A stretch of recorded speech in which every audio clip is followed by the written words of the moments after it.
Êtes-vous esclave de vous-même ou êtes-vous esclave de Dieu?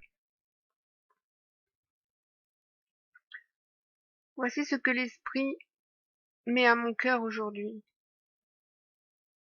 en ces mots. Lorsqu'ils portent leurs pensées sur eux, au lieu de porter leurs pensées sur Dieu, que leur arrive-t-il? Eh bien, ils deviennent esclaves d'eux-mêmes, et non plus esclaves de Dieu, car ils ont préféré regarder à eux-mêmes que regarder à Dieu.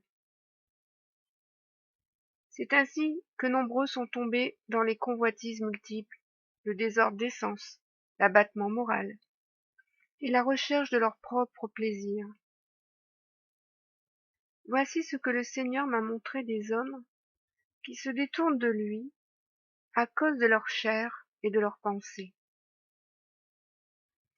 Car la pensée de l'homme est comme une mer agitée, qui soulève un limon profondément enfoui, au point que l'eau se trouble, et ses vagues mugissantes se fracassent contre la rive.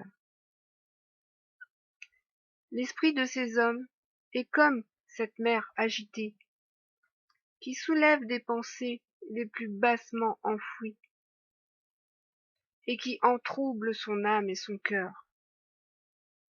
Elle se fracasse sur le rivage de leur âme, pour les battre comme des verges.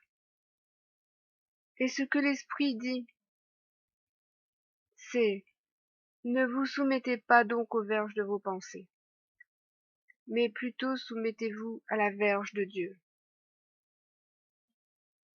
Qui est celui qui pense qu'un maître n'a pas de verge? Quel esclave oserait imaginer ne jamais se faire battre par son maître? Serait-il parfait à ce point?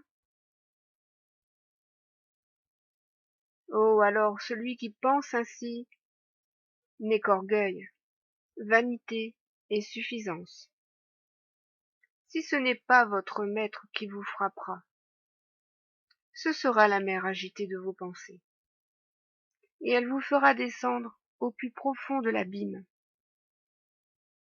là où sont les prisons que Dieu réserve à ceux qui lui désobéissent.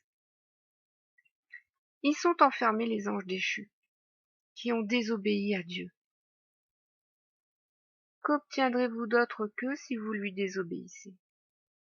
Ou si vos pensées ont raison de vous, au lieu que ce soit Dieu qui ait raison de vous? Soyez bénis.